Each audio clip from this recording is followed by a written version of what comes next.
नाचना आदलपुर में the superior model school में ॿिनि ॾींहं वारो किताबी मेलो लगाया वियो।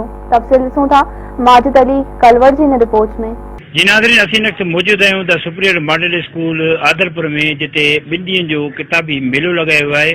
नाज़रीन, हिन किताबी मेले में सिंधी अदबी बल्कि पंहिंजी पाकिस्तान जी हिस्ट्री के हवाले से कागज़ात किताबात मौजूद आहिनि, जेके इस्लामिक चइजे या इंग्लिश चइजे या पंहिंजी सिंध जा जेके बुज़ुर्ग ओलानी या पूरे पाकिस्तान जे जेके भी शख़्सियतुनि जा किताबात मौजूद आहिनि। अचो त नाज़रीन, मौजूद हिते जेके मौजूद दोस्त आहिनि ऐं हितां जा उस्ताद आहिनि या हिते जेके साथी समाज जे शिरकत कई है, उनको पूछा कयूं तो उनसे छा चवणो आहे। बुक्स एग्जीबिशन के लिए यहाँ पे सुपीरियर मॉडल स्कूल में आए हैं और बहुत अच्छा लोगों ने रिस्पांस यहाँ पे दिया है। रीडिंग हैबिट्स के हवाले से लोगों में अवेयरनेस पैदा हुई है। हम लोग चाह रहे हैं कि यहाँ पे सालाना इसको कंटिन्यू रखें ताकि ज़्यादा से ज़्यादा लोग यहाँ पे इस्तिफादा हासिल कर सकें। ये हमारी एफर्ट्स सदाम भाई के साथ बहुत ज़्यादा कामयाब हुई है और नेक्स्ट ईयर हम इंशाल्लाह चाहेंगे कि यहाँ में ज़्यादा बेहतर तरीके से यहाँ पे लोगों को बुक्स मुहैया करें और चीप रेट्स पे, सस्ते दाम पे हम लोगों को फरोख्त करें।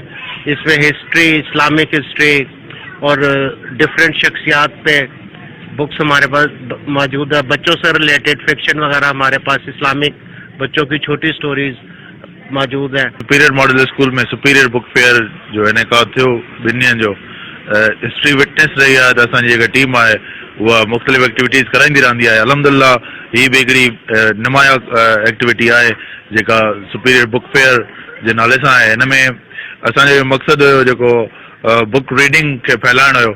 ॿार काफ़ी स्कूल जा ॿार पेरेंट्स इनमें हिस्सो वठी काफ़ी सारी बुक्स ख़रीद करे ॿारनि खे ॿुधायो त मुख़्तलिफ़ राइटर्स जे बारे में।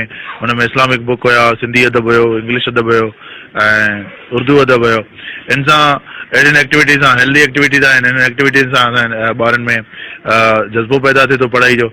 इंशाल्लाह असांजो जेको एम आहे तालीम में फैलाइण आहे। इंशाल्लाह अॻिते असां कोशिशि करे अहिड़े क़िस्म जा प्रोग्राम ऑर्गेनाइज़ कंदा रहंदासीं।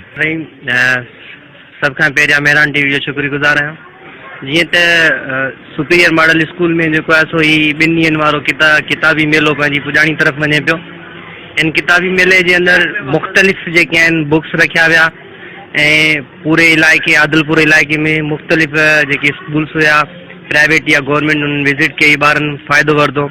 इन किताबी मेले जे अंदरि इस्लामी किताब, इस्लामी लिटरेचर, उर्दू अदब, इंग्लिश लिटरेचर ऐं खोड़ सारा किताब हुया।